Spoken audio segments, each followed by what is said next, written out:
Understand thou for thyself, and seek out the glory for such as be like thee. For unto you is paradise opened, the tree of life is planted, the time to come is prepared, plenteousness is made ready, a city is builded, and rest is allowed. Yea, perfect goodness and wisdom. The root of evil is sealed up from you, weakness and the mob is hid from you, and corruption is fled into hell to be forgotten. Sorrows are past, and in the end issue the treasure of immortality. For whatsoever is born of God overcometh the world. And this is the victory that overcometh the world, even our faith. Who is he that overcometh the world? But he that believeth that he is the Son of God. Behold, I stand at the door and knock. If any man hear my voice and open the door, I will come into him and will sup with him, and he with me. To him that overcometh will I grant to sit with me in my throne, even as I also overcame, and am set down with my Father in his throne. He that hath an ear, let him hear what the Spirit saith unto the churches. Jake about to live, man. Jake about to truly live forever. And how we gonna tap in? Through this wisdom, knowledge, and understanding, which is gonna lead us into eternal life. This wisdom is gonna bring us into the kingdom of heaven, which starts with the elect. In Lord's will, we are those men. This is the book of Wisdom of Solomon, chapter 6, and verse 17. And it reads, for the very true beginning of her, and her represents wisdom. For the very true beginning of her is the desire of discipline, and the care of discipline is love. And love is the keeping of her laws, and the giving heed unto her laws is the assurance of incorruption. Therefore, the desire of wisdom bringeth to a kingdom. So this wisdom is going to bring us into the kingdom of heaven, because it starts with the Lord's men. If your delight be then in thrones and scepters, O you kings of the people, honor wisdom that you may reign forevermore. You see? So we're going to reign forever. Lord's willing, we are part of the elect. We about to tap into everything, man. The Lord is going to upgrade us into the knowledge of everything, man.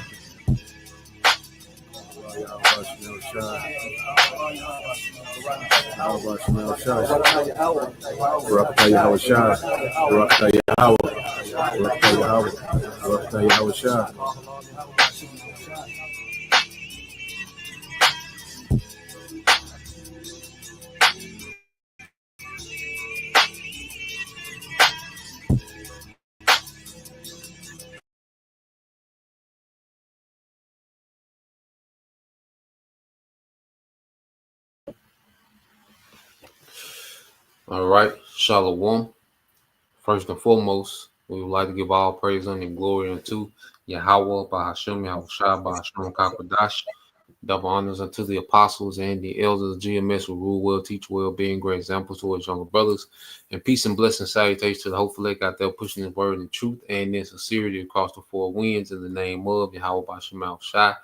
Pushing to get up out of here. Shalom to the hopeful elect, the believers, the listeners who have came back to the obedience of the scriptures through faith in Yahweh Bashim Al-Shai.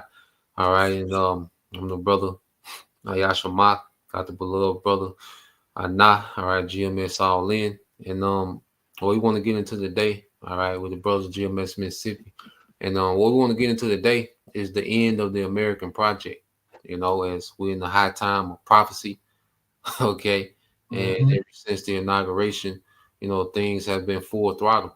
You know, you got a lot going on the daily, you know, and Esau, all right, the elites, okay, through, you know, this puppet government, all right, of America is pushing forward with this NWO agenda, okay? And what we have to understand about America really only exists as an idea, okay? America, you know, as a nation is no more, all right? The elites, all right, when they was able to infiltrate, you know, the American government, they turned it into a corporation. And then when you get to the 50s and 60s, when they was able to infiltrate the media, all right, the information, the school curriculum, okay, all right, the education, all these different sectors of society in America. They began to turn America into an ideal, okay, where people was infatuated with this idea of so-called liberty, which you're not liberated, freedom, you're not free from anything, okay, and this free market enterprise, but it's not a free market, man. It's a scam, okay. So the American project is coming to an end, all right, and they propped up Donald Trump in front of you as a hero while they shut this thing down in the background, man. Okay, so I want to start off with this definition with project. You know, can you read that, bro? Project, noun, an individual or collaborative enterprise that is carefully planned to achieve a particular aim, a research project. Yeah. So America was a collaborative enterprise, by these different banking families. Okay, and as they infiltrated the American government, they infiltrated, the media. All right, they turned America into a project. Okay, America became the mother of harlots. All right, which is the source of wickedness in the earth. America became a way to where these elites, could bully these other nations, whether militarily or economically, man. Okay, into subjection, into debt. Okay, or to take on, all right, the culture, the anti-Messiah culture of America, man. Okay, and now America has pretty much ran its course, and all right, these elites, okay, are setting up shop in the East. We're seeing the end of the American project right before our eyes, man. Okay, so we got a video we want to get into. Let me see, was it precept I want? Yeah, I'm gonna get this precept, and then we're gonna get this video. You had something to say, bro? Nah, come, bro. You go ahead. I got you on the precept. All right, come, you bring it out, bro. Proverbs 25 and verse 19. Yep. Convinced in a Confident. Yeah, confidence in an unfaithful man in the time of trouble is like a broken tooth and a foot out of joint. Yeah, and as we've been going over, all right, we're coming into the time, all right, the scripture called the worst time ever. Okay, here it is. We're coming to the worst time that the earth has ever seen. Okay, and the masses of the people have their faith in the Edomite, man. All right, the wicked. Okay, and it's going to show that trusting this man is the worst decision that you can humanly possibly make, man. To trust this man. All right. So this guy here, Shaheed Boslin, he goes in, all right, on American culture, American politics. He's a Islamic intellectual. Okay, but he makes a lot of valid points, especially when it comes to geopolitics concerning America, man, from culture to finance to to military. He goes in politics. So he made a valid point of how Trump, you go into the title of the video, Trump is overseeing the downfall.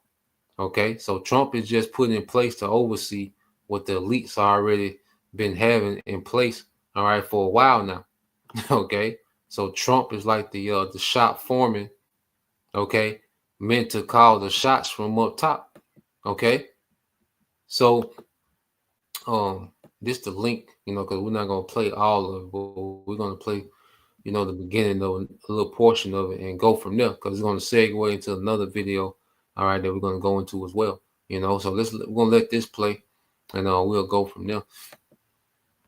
Well, I think that the useful thing about Trump is that he can package the dismantling of American empire as the building of American empire. That's what he's doing, because you have to sell to your demographic.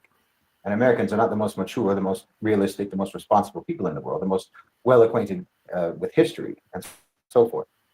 So you cannot possibly sell America's necessary downsizing and the managed erosion of America and the hollowing out of America. As you know, we've made a lot of bad choices for a very long time. We've only ever really made short-term plans for the future.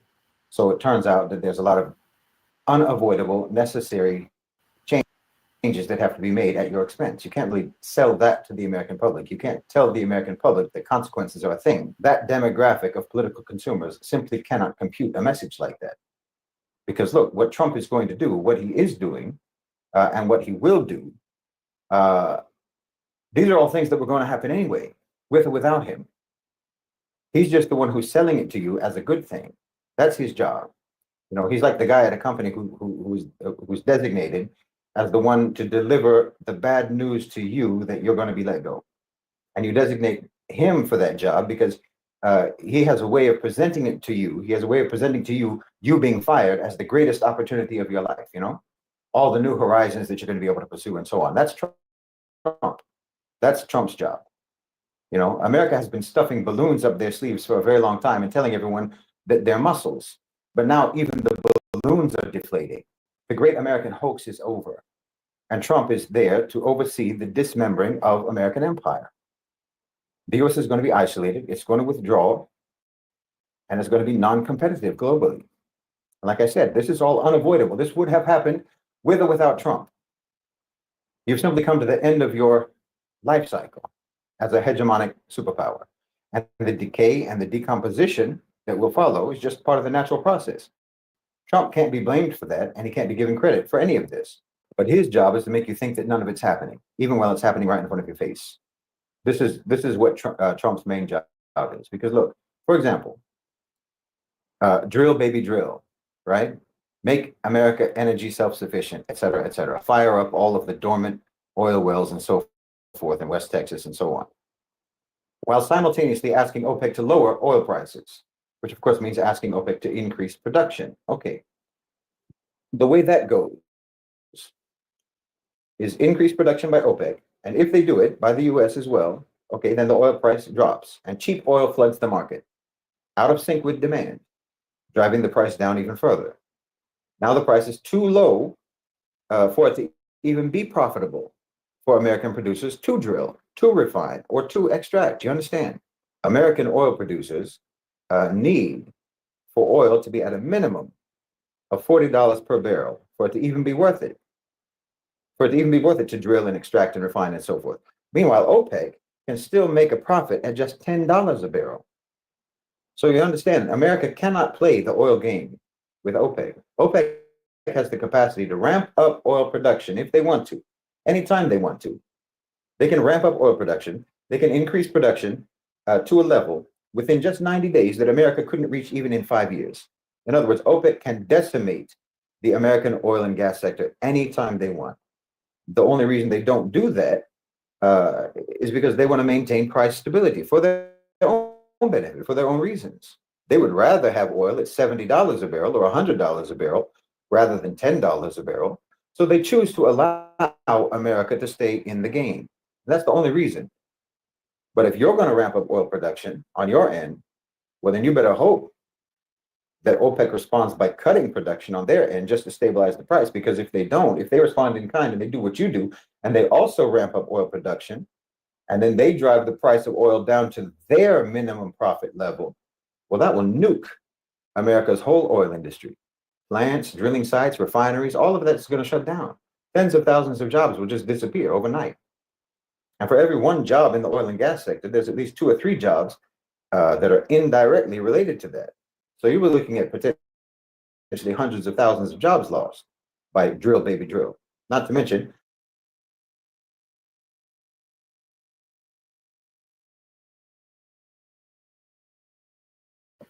So yeah, as you can see, all right, everything pretty much, Trump have you people hyped up on because people don't understand how things work, and even some things we don't know we have to get into as we hear this devil talk, and really, go into what the hell is he saying.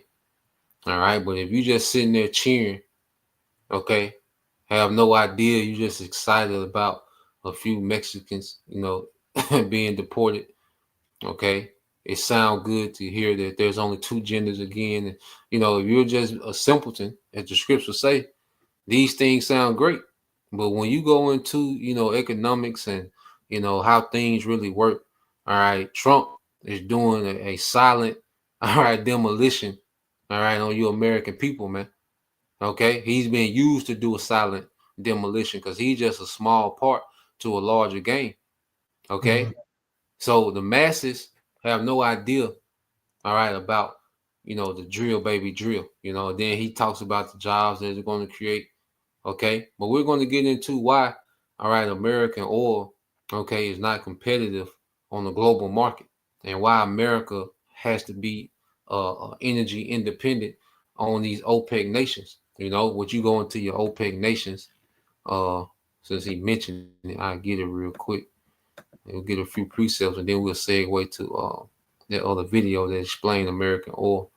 But you go into your OPEC nations, it's nations like Qatar, Indonesia, Libya, all right, the United Arab Emirates, Nigeria, Ecuador, okay, Venezuela, okay, all these oil rich nations, all right, the Republic of Congo, Saudi Arabia, all right, Iran, you see, Iraq, all right, and you see why America has done a coup in Iraq, Libya, okay, Nigeria, all right. You see why, they have all these invested interests, okay, in these oil rich countries because they're energy dependent. All right. So now it makes sense why America has just moved into the Middle East, okay, to secure, all right, energy for America through those oil fields of those oil rich countries, man. Okay. You can say something, bro? No, bro, I was just adding to it. Let's kind of like what you were saying before you started the video when you went into it. Like the simpleton, they're gonna believe in anything. And like the scripture says, his word was smooth as butter. But inward, we know what he's doing. He has one job, and that's to make sure that Babylon, which is America, stays directly on track for just being ran all the way to the ground. Mm-hmm. Now, we gotta go into these things. It may sound good, but when you start studying these things and elaborating and going into these things, like the scripture says, study to show ourselves approved. So we gotta actually study these things and read these things and not just going into or listening to what's being said. Yeah, bro. You make it that Proverbs. Yeah, read that, bro. Proverbs 14 and 15. Only simpletons believe everything they're told. The prudent carefully consider their steps. Yeah, an American is full of simpletons, man. And then a lot of things too, the elites bank on, all right, the stupidity of you Americans, man. Like you listen to their speeches and how they talk now.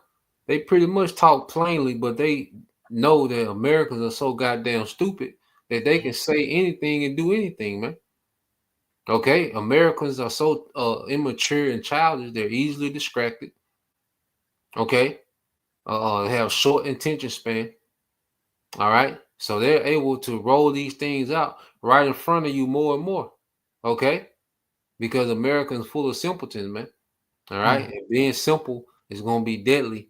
All right, in the times to come. Okay, and you Israelites that went and thought you had some type of victory in Trump, you're finna lose as well, man. And your loss is gonna be worse, man.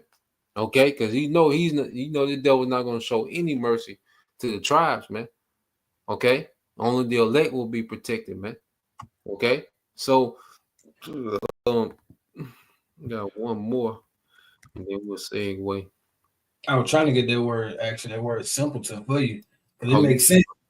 Because you can go into person limited off you. A simpleton really goes into how and we look at it from like a today's standpoint. They label simpletons as a Jake who might just allow Eve or whatever to just do whatever she want to do or just tell them whatever and they just believe it. That's the same way Trump is doing. Because he knows no matter what he say, no matter what he do, and then the thing about it too is they get even more blunt or more. They don't even try to hide it no more because they know the minds ain't even to a point where they can understand it or even try to understand it. All they focus on is just what they can get. Jake, when in his case, usually they just be focused on what you say, the PlayStation, the box, and make sure they can hit him a blunt or something now and then. But in this world when it comes to Babylon, as long as you niggas are occupied with your sports, you feeling like you running up the bag and buying all this shit that don't matter and everything like that, they can tell you whatever. And they know you ain't gonna look into it. You're not gonna look into it. You're not gonna even try to understand or even look at it. You're just looking at it from a surface level. Mm-hmm. Come on, bro. I got another one. The brother Ataza Warm Yashala. You got it, bro. It's from the brother Tazawam Yasharala, 2 Corinthians chapter 2 and verse 11. Least Satan should get an advantage of us, for we are not ignorant of his devices. Yeah, so we understand. Because see, once we start to, the more we study the devil and follow the devil, you pick up patterns, and it's to the point to when he say something the first time, and as we understand how this devil get down, okay, we understand what he's really saying. But the Lord, and that's the spirit of Yahweh Shema Shai that has his men on point, okay, when it comes to being prudent and being watchmen, seeing what this devil is doing, man. Okay, seeing what this devil is up to, man. That's the job of a watchman, man. This should be the main topic amongst all Israelite camps, man. Okay, this devil is moving. All right, this devil is full throttle. Okay, and then another thing with that deep seek, did I send you that one, bro? Which one was it? Cause we watched about 3 of them this morning.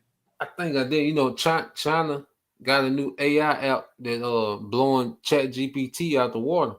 I wouldn't be surprised, bro, because remember we was talking about last night where China has invented a invisible exosuit. Yeah, They like an invisible suit, and it was going into how just China is way more far advanced and everything. So that definitely makes sense. I don't know if I got that one. I was watching one that was going into it, but I didn't finish it, so it probably was the one you sent me. Yeah, I got it. We probably get into it. I think it should be on my history, bro. But yeah, we'll get into it. But yeah, I want to get one more precept. Okay, yep. So yeah, let's get that right there, bro. This is the book of Revelations 13 and 11. And I beheld another beast coming up out of the earth, and he had 2 horns like a lamb, and he spake as a dragon. Mm-hmm. And then beast, okay, is in America, okay, and those 2 horns represent these 2 political parties, the Democrat and Republican, and they speak as a sheep, a sheep, as a lamb, all right, harmless, and also a lamb goes into, a savior. Okay, so they come as if they, this humanitarian, savior of the earth, as if they're spending countless hours and billions and trillions of dollars for the safety and the well-being and the prosperity of the people. They make these great promises, all right, which that goes into being a Pied Piper. I had looked that up too. Let me put that up here, Pied Piper. I do remember we definitely went into that one this morning. I was about to say I can grab it too. I had grabbed the simpleton the definition for you. You got it, bro. You which one you want me to do? We just read the scripture that was up there precept. Going into this. Get that simpleton, and I'm gonna get this. I'm gonna pull up this Pied Piper over here, and it's gonna go into it, bro. The simpleton in the chat. You see it? It's in the chat. Okay, come on, I got you. Mm-mm.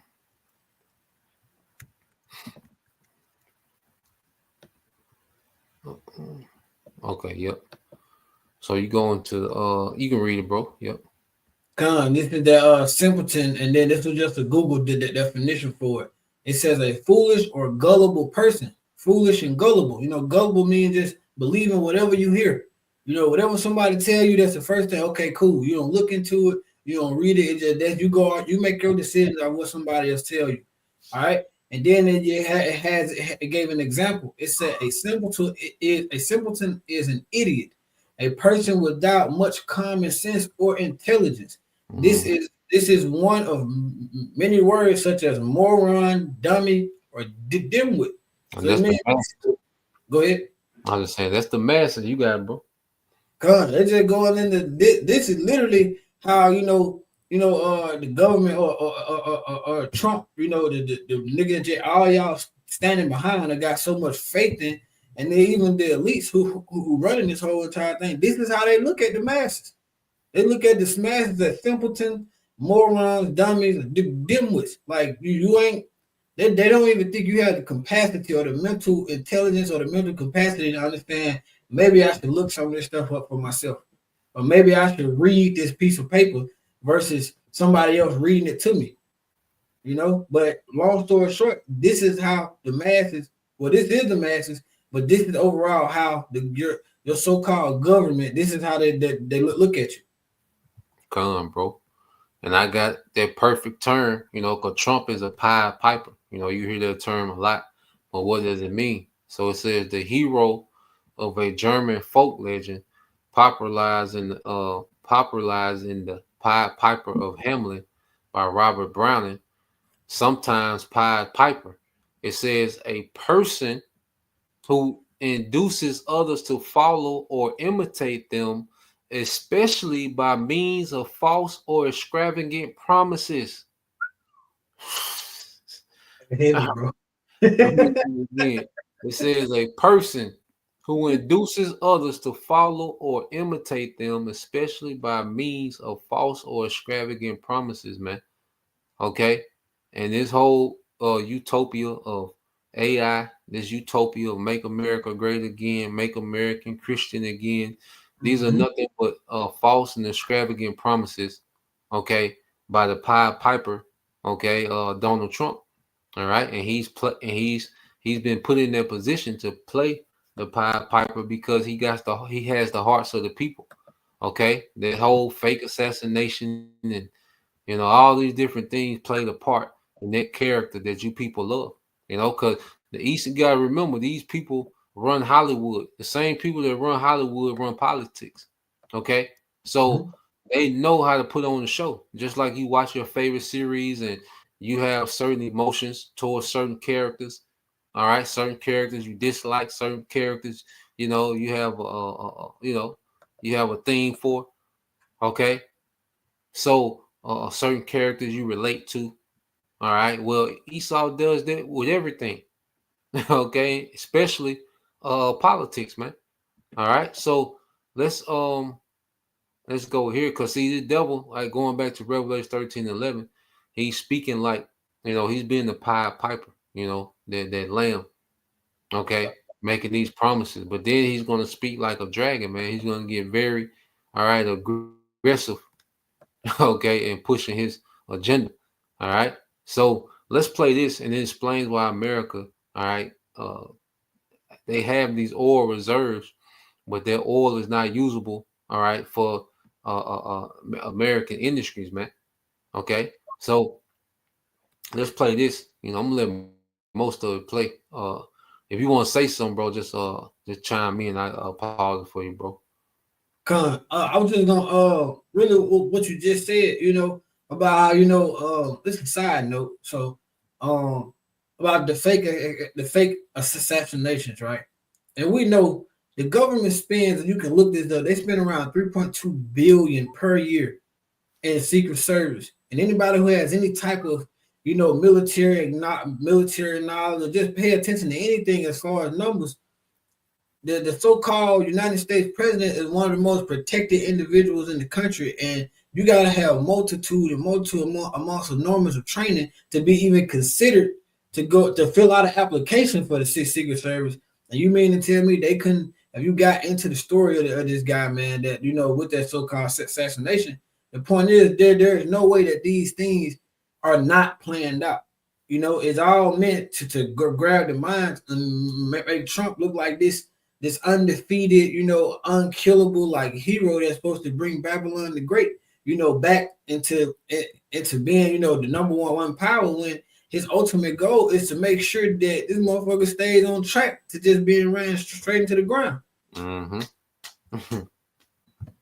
God, the shepherd of destruction. You got it, bro. Go ahead. I'm gonna just let it run.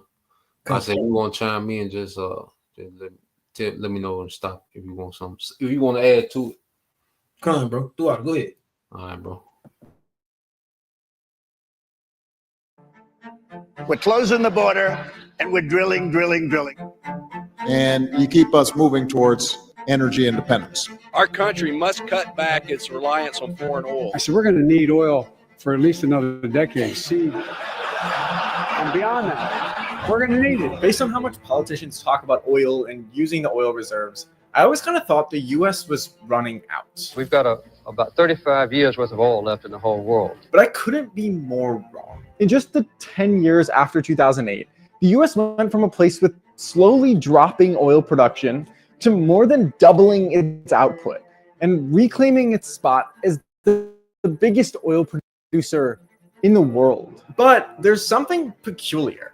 The US is sending away nearly a third of its oil just to get it swapped out with oil from somewhere else. This is the story of America's wild oil revolution and why it still won't give the US energy independence. This video is brought to you by Read, Write, Own, but more on that a little later. To understand America's relationship with oil, let's start with a quick crash course. So for most of the last 150 years, the US has been the place to get oil. We drilled almost all of it, and we also used the most oil in the world. But in the late 1930s, other countries, namely Saudi Arabia and a few other Middle Eastern countries, realized they also have tons of oil. So they started drilling like crazy.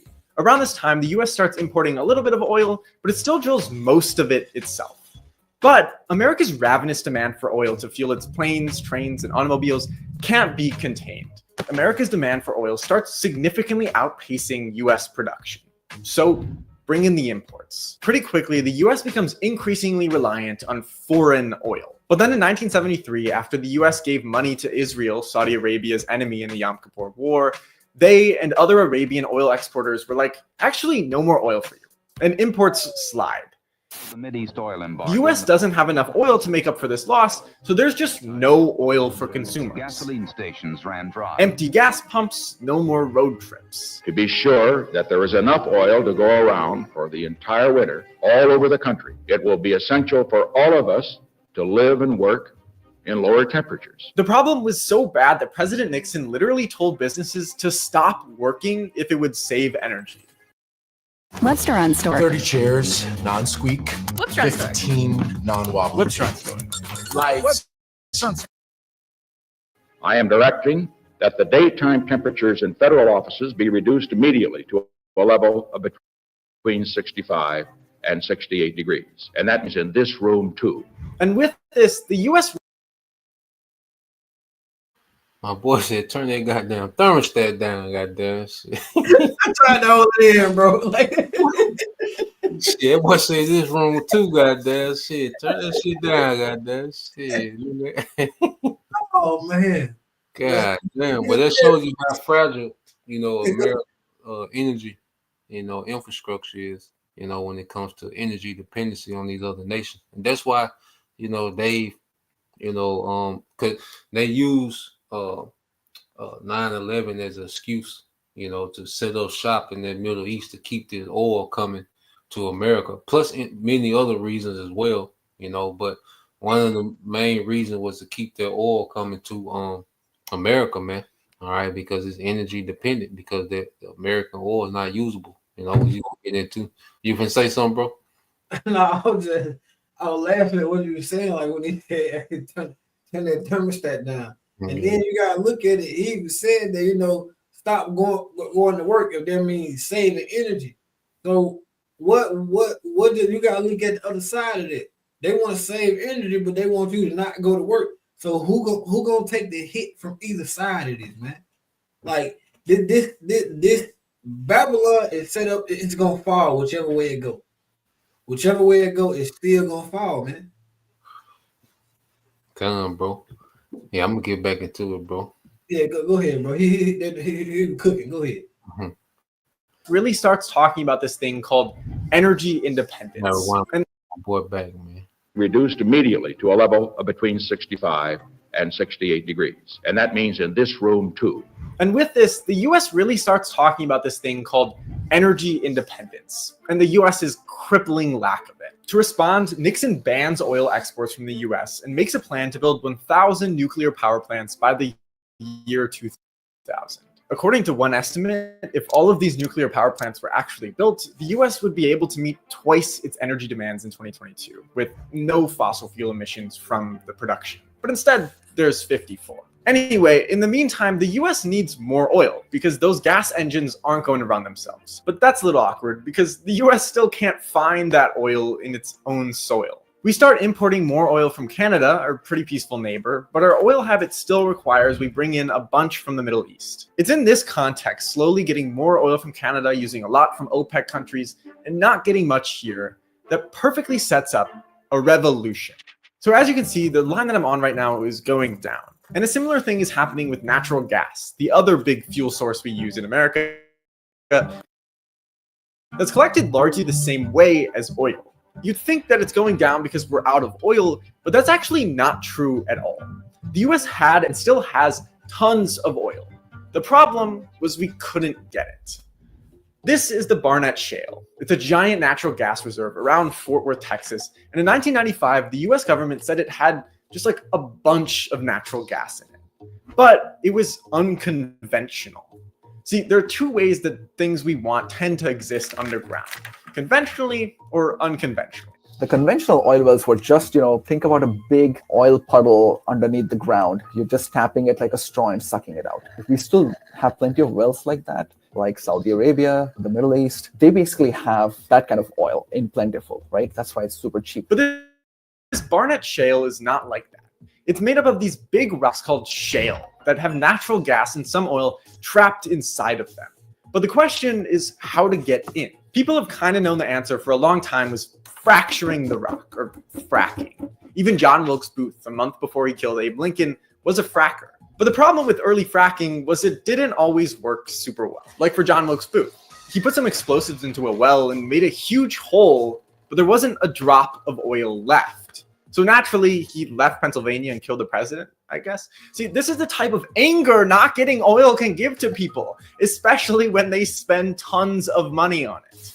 So in the late 1990s, when this guy named George Mitchell was looking at his document that said, all of your land on the Barnett Shale has tons of gas stuck in it, but you can't get it, he might have had murder on his mind. He was hemorrhaging cash trying to get fracking to work when his team switched things up a little bit. They used a newer technique of cracking open the rocks by shooting in a special water-based mixture and drilled sideways instead of just straight down. With the perfect tweaks, production gushed. A revolution. This finally made it fast cheap enough to drill all of the lush resources trapped in America's shale. For a few years, producers were still skeptical. But then in 2008, oil prices hit all-time highs. Interest rates hit all-time lows. And from 2008 to 2018, the US doubles its oil production. And in 2015, they lift the ban on exporting US oil, which explains this graph. This increase isn't 100% because of fracking, but it's mostly fracking. So this explains how we got to where we are, where the US has a surprisingly high amount of oil because of this new technological innovation. But there's still something weird going on. The US produces pretty close to the amount of oil that Americans use. And yet, we send a huge portion of it out of the country just to get different oil from other countries and bring it back to America. There's some strange logistics that explain why this international oil swap is happening. Because rooftops are meant to be splashy. And brunch should be a national holiday. So the one remaining part that we still haven't really talked about between oil being in the ground and actually getting used is refining. For any oil from anywhere to actually be used, it first has to be refined. Otherwise, it's just this thick, black, toxic sludge that really can't be used for anything. So the refinery I'm going to right now will help explain why American oil isn't always the best answer.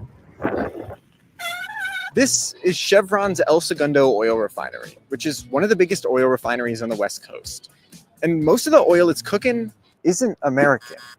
Instead, it's coming from one of these ships, which sit a couple miles offshore and quietly get their oil sucked out through these big pipes. In October of last year, the most recent data we have, this refinery got crude oil from South Korea, Argentina, Guyana, Mexico, and Colombia. And it's not just this refinery. Another Chevron in California imported crude oil from Iraq, Venezuela to Mississippi, Canada to Michigan, and even Texas, the state that drills almost half of the US's crude oil, imported 26 million barrels of crude just last October. Quick interlude, this honestly probably won't help you that much, but a barrel of oil is 42 gallons, so kind of similar to a bathtub. So this seems like a lot of work to just move all this oil around when we have it right here, but we just don't use it. So why don't we use our own oil? Well, there's a few reasons we don't. So first of all, a lot of American oil does stay in America. Like Texas drills a ton of oil and then refines it down the street. Then Texans can pump it into their pickup truck at a gas station. When it's all really close like this, almost all transportation costs are gone, which is why Texas has some of the lowest gas prices in the union. But the first problem is that not all the oil is next to a refinery, and the refineries aren't always next to the people who need it. We use Los Angeles as an example. In 2021, California used 605 million barrels of oil. The state happens to be one of the largest producers in the country, so part of that oil comes from inside the state. Like a few miles from this refinery is an oil field in the middle of LA, and there are some other famously hidden oil wells that are scattered throughout the city and next to people's houses. But all of the oil drilled in California still only accounts for a fifth of what it needs. So how about we just bring in some extra from Texas? For most of the country, there's a system of oil pipelines that take oil from the places where lots of oil is being produced to the people who want it. But California is an exception. The state and its almost 40 million residents have no crude oil pipelines coming in, and they probably never will. That's because even if the oil from Texas came to California, most refineries in the state wouldn't be able to use it. This is the biggest reason the US can't use its own oil. It's just not the right type. Let me explain. For simplicity's sake, I got this from the Explain Like I'm 5 subreddit. Let's imagine there are two types of oil in the world. One is strawberry, and the other is chocolate. For a long time, the US produced a bunch of chocolate oil. So to use it, we also created a bunch of refineries that turned chocolate into gold. Not actually gold, but you know what I mean. But then over time, especially with the use of fracking, the US oil supply became a lot more strawberry. And those chocolate refineries can't use that. If they do, they'll have some really big problems. Oil refiners could create more refineries if they wanted, but according to one commentator, the US government's environmental standards and push to abandon fossil fuels makes it a risky investment. This might be why significant oil refinery built in the US was made almost 50 years ago. So instead of going through the super expensive process of updating America's refineries to use strawberry oil, refiners decided it would be a better idea to just import chocolate oil from other countries who still make it and use that in our chocolate refineries. Then just send all that strawberry oil overseas where they have refineries for it. So this is why in 2022, 59% of oil going to California refineries came from foreign countries, and 80% of El Segundo's oil originates abroad. And despite exporting more, the US still imports pretty hefty sums of oil. The real picture is more complicated than this. Like, there's a whole range of differences in oil types, and refiners don't just use one super specific type, but the end result is the same. The companies who buy and sell oil decided that keeping the same refineries in America and just importing the right type of oil just makes them more money than using oil from the States. And that leads us to the final concern a lot of people have about American oil. Energy independence. Energy independence. The concept of energy independence is this really nice idea. It gives these vibes of ultimate control over one's destiny. No other country can decide whether we have power. And it seems like it's just like the logical answer. If we make it ourselves, it can be closer and cheaper, maybe? But the reality is that in a lot of cases, it's not. It would be very, very disruptive to the economy for the U.S. to say all of a sudden, we're not importing or we're not exporting. We're just going to do, we're just going to work with what we have. The Chicago refineries would find they have no oil to refine. It would take decades to sort that out. It would be a mess. The biggest factor in gas prices is nothing more than the international cost of oil, which the U.S. only has a small part in determining. And then beyond price, just because oil is close doesn't mean we can use it. You'll hear, Joe Biden screwed up, and that's why we don't have energy independence. But we never have had energy independence, and every country should worry about energy security. That they have enough energy to meet the needs and demands of the economy, of the people, of the consumers. The U.S. has energy security. Focusing on energy security instead of independence is why I've been slowly riding up this Canadian line for so long. So did you know that some of the biggest market gains don't happen during the day, but actually overnight? And what if you could actually... Historically speaking, it's a lot less likely that the US gets in a fight with Canada than it will a country in the Middle East. So it's a pretty safe bet their oil will be there for us. And as for our oil addiction, as much as some people would like to stop using oil altogether, the US is still highly dependent on it. We have to do our best to march along this transition in a very determined way.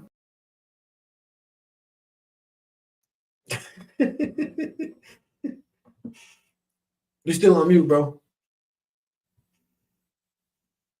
Quick. Yeah, so pretty much, when Trump or any of these politicians tell you that, they boasting America's reserve and America is the top oil producer in the world. Well, it might be true, all right, but you producing oil that your country can't use, okay, that you have to ship off and trade. So you still have to depend, all right, on foreign, all right, imports, okay, for energy, all right. But Trump, drill baby drill, and people hear that, and think that America is going to be the next, Saudi Arabia. Nah, man. And then another thing too, you Americans, only thing you might get, is cheaper gas every now and then. But when you had Libya, they actually got checks from the government based on the oil sales of Libya, which Libya is an OPEC country. All right, so you Americans, you don't benefit all drill baby drill. Okay, only the billionaire oligarchs. Okay, these elite families. Yeah, you niggas don't benefit off that, man. So at the end of the day, even that's a scam. All right, but that just explains why America, has to have a foothold, all right, in the Middle East, to shore up those oil reserves, all right, of those OPEC countries, man. You finna say something, bro? It's a lot, bro. That's just funny every time I hear it, man. Yeah, that's your guy. They talk about being energy independent. No matter what you do, you still have to use, the foreign countries. Even if you do so-called get your own oil, you still gotta boat that shit up and send it somewhere else and hope they turn around and say, okay, yeah, we'll swap it out. So Trump make all these so great announcements and shit, not knowing that, or the people not knowing that, regardless, at the end of the day, all he gotta do is piss them off one good time for them to say, nah, we ain't sending nothing else to y'all.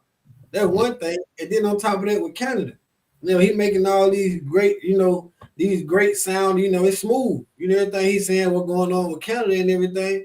But the imports from Canada is slowly increasing. So with what he's doing and the stuff that he's saying when it comes to Canada, if he actually do that, all he doing is really hurting the people. At the end of the day, it's just everything he's saying, bro. When you really look at it and when you really dive into what he's saying, none of it makes sense. None of it makes sense. It's not logical. And like he said in the video, you talking about what? Another decade? So another 10 years, if I'm not mistaken, right? Before they can even turn around and use it. So that means for another 10 years, if that was the case, they would still have to rely off imports just to even get the refineries here to a place where then we can use what we got. And that's what's left of what we got that we've been sending over for the past decade. Mm-hmm. So it serves no point regardless. So either way it goes, Babylon is fully dependent on these other nations, man. Come on, bro. And that's why you got Revelation. If a brother can put that, I think Revelation 18 and 12, if a brother can post it, we're gonna read that. And then we're gonna go to this deep seek. But the deep seek is interesting too, bro.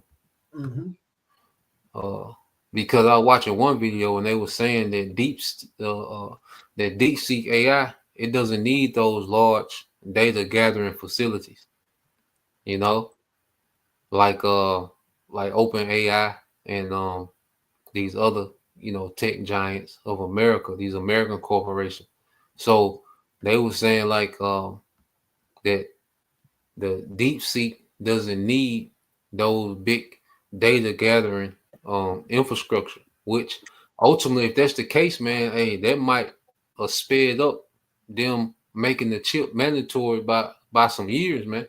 Like that might have been the most high really, making a play, through Moab to speed this thing up because like me and you was talking, we know that it was going to take a minute for them to get that infrastructure, especially talking about 500,000 square foot buildings and the wiring that's going to go into it for a data center, that was going to take some time.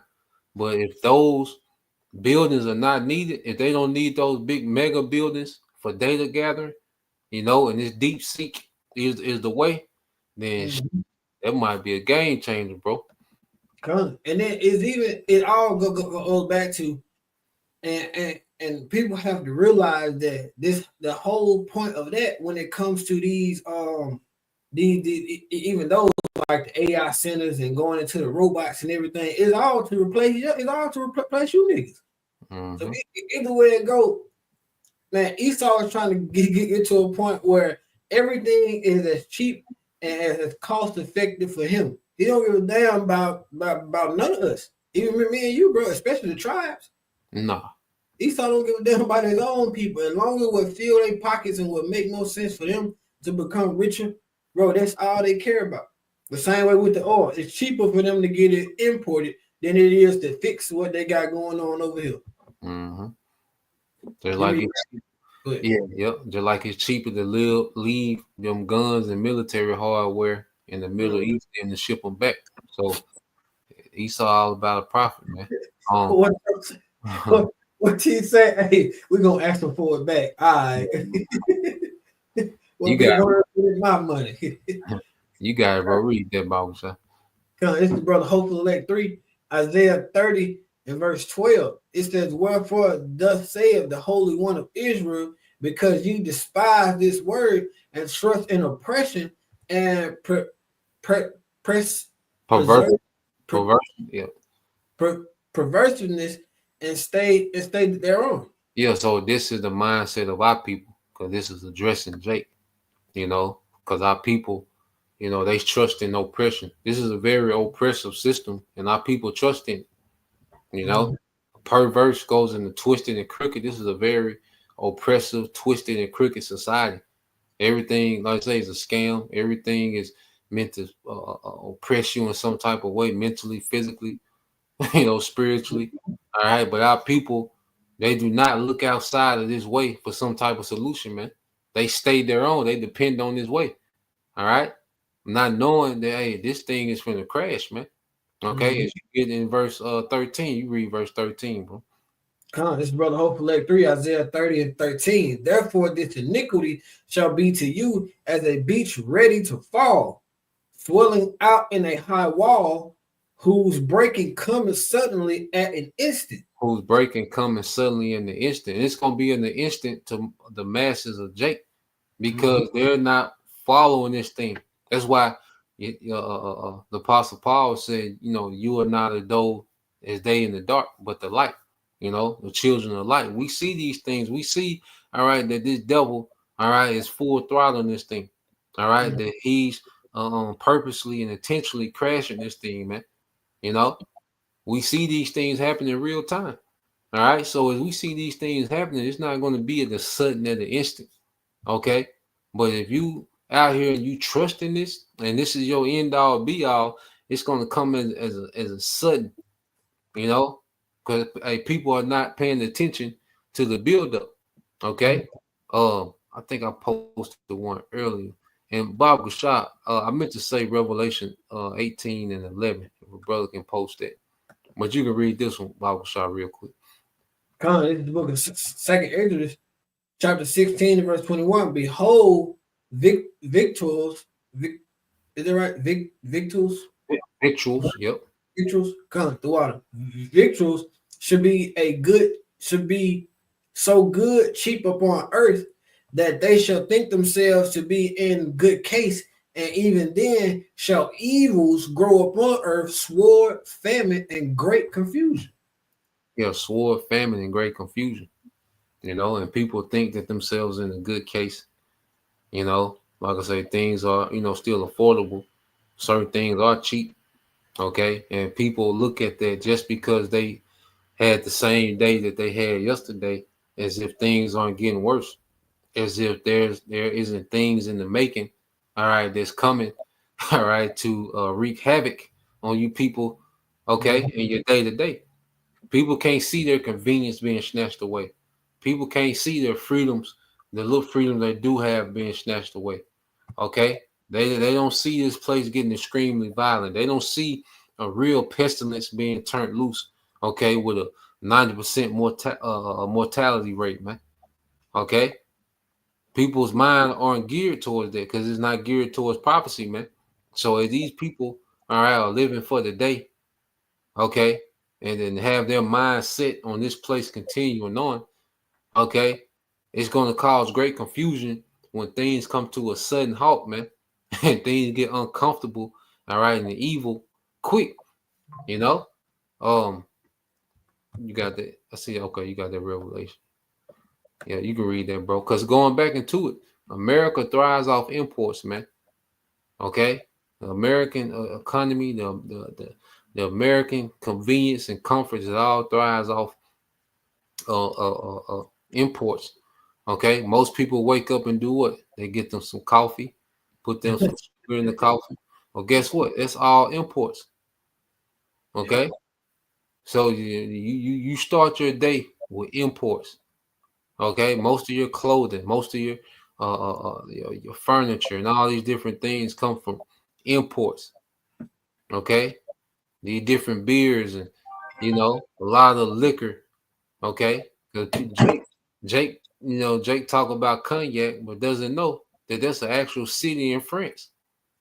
Okay, so Jake love Hennessy. Well, that comes from Cognac, France. Okay, so America thrives, okay, off imports. The pampers, the comfort that come, okay, with this American lifestyle is based off imports, man. You got it, bro. Even then too, when it came to like the wars, like you was bringing it up earlier, every time Esau and decided to send your child, your sister, your brother, your daddy, or whoever across that water, man, it was all so they can go to another country and strip them of their resources and try to take whatever, try to strong arm or big worm, man, we call it, for their natural resources. But they'll turn around and package it up like it's for the greater good.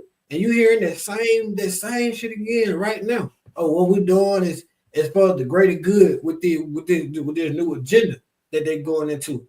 When the dollar is literally just to tell you whatever you need to hear.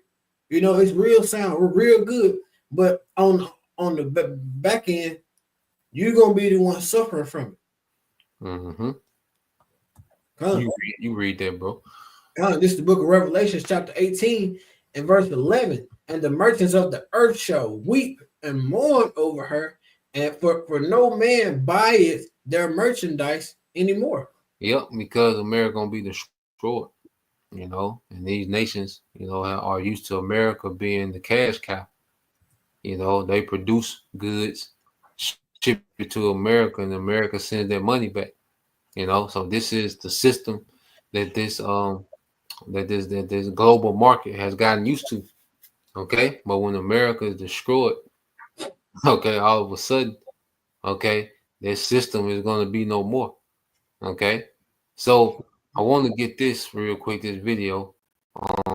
So I got two. I want to play a little bit of this one, a little bit of the next one, but just goes into deep sea. Which China, has leapfrogged all these American corporations as far as advancements in AI. Okay, so you have a frenzy with these American corporations who have lost billions because their stocks have plummeted due to this new Chinese AI. All right, then China made it free, for everybody. So Yeah, man. It's a war. You know, it's an AI war. You know, just like they had the arms race where it's like an AI.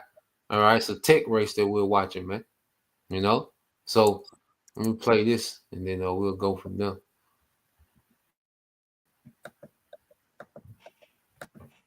China is making enormous progress in the development of artificial intelligence technology, and it has set off an earthquake in the West. The stocks of US big tech corporations crashed, losing tens of billions of dollars on the news that a small Chinese company called DeepSeek had created a new AI model that they released for free to the public.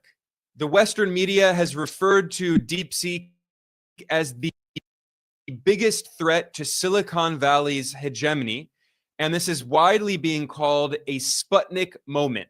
That is a reference back to 1957 during the first Cold War, when the Soviet Union launched the first ever satellite in outer space, which was called Sputnik 1. The United States had significantly underestimated the technological capabilities of the former Soviet Union then, just as the US has vastly underestimated the technological capabilities of China today. Now, what's amazing is that the small Chinese company DeepSeek was able to develop a large language model, LLM, that is even better. Do you know what eating cabbage can do to your heart? Cabbage is a cruciferous vegetable that resembles lettuce and can be than the models that have been developed by the US mega corporation OpenAI, which is half owned by Microsoft, one of the biggest corporate monopolies on earth. And in order to develop its groundbreaking R1 model, DeepSeek reportedly only spent around $6 million on the research. This is absolutely remarkable because US big tech corporations have spent more than $1 trillion developing artificial intelligence in the past decade. Just in 2024, US big tech corporations spent $200 billion on capital expenditure for AI, and they're expected to spend $234 billion in 2025. Moreover, when OpenAI announced in December 2024 that it had introduced ChatGPT Pro, it was charging $200 per month just for a subscription to use the application. Compare that to the DeepSeek R1 model, which is completely open source. It's free for everyone in the world to use. Not only is their app free to use, but you can download the source code because it's open source. You can install it locally on your computer or on your phone. You can even use it without the internet. This is completely free for everyone on Earth. And what's even better is that DeepSeek's LLM models only use a tiny fraction of the overall energy and computing power needed by OpenAI's models. So this is cheaper to use, it's better for the environment, and it's more accessible to the entire world. And it's free. I need to stress this point. It's free. This is why the week it was launched in late January, DeepSeek became the most popular app on Earth, the #1 app in the United States, overtaking ChatGPT. This has caused pandemonium in the US stock market because DeepSeek only spent reportedly around $6 million compared to the hundreds of billions of dollars being spent by US big tech corporations. So a lot of investors are saying, why are we spending so much money on these companies when a small startup in China can do better work for free? And moreover, the US government put export restrictions on China, trying to block China from getting access to cutting edge NVIDIA chips that are needed for AI, or that they thought were needed to develop AI.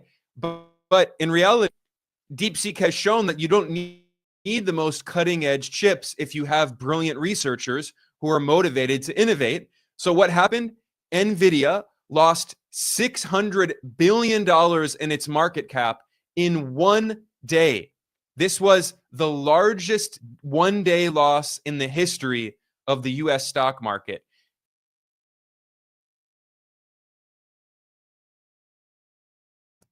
So yeah, just going into yeah, they took some hell of a losses, man. So you have this deep seek, and at the end of the day, the elites don't care where this AI technology come from. They gonna use the most efficient, okay, the low cost. All right, they don't care where it come from because this is a global world order that they're going to run with. So you have these companies competing to who's going to get that global contract. You see, you know how people compete to get government contracts. Okay, well now you see these big tech guys, they're competing to get the global contract for this whole world order. You know, and they're gonna it's gonna get to a point to where they're gonna go to blows about this new world order. Okay, but they could be a game changer because he's saying it doesn't take as much data gathering. All right, so we're gonna see, what this thing leads to. Just watching. But matter of fact, we can end here with what the brother got. This the brother Tazawam Yasha Allah. You got it, bro. This is brother Tazawam Yasharallah, 1 Thessalonians chapter 5, verse 1. But of the times and the seasons, brethren, ye have no need that I write unto you. Yeah, because we know what time we in. We know what time it is. If we in the spirit of Yahushua, which the spirit of Yahushua is the spirit of what? Prophecy. Okay? So as we see these prophecies, we know what season we in. Ain't no doubt about it. Okay, go ahead. Come, this is verse 2. For your days know, Salakia, for yourselves know perfectly that the days of Yahweh Hashem Yahweh Shai so cometh as a thief in the night. Yeah, and it's going to catch a lot of people off guard. Mm-hmm. Even the calamities. All right, because once you get caught in these calamities and you don't have a clue what's going on, you're going to be dazed until the coming day of Yahushua. It's just like a boxer that get hit, with a good punch and he never able to recover. Because that's how these calamities are going to do you people, man.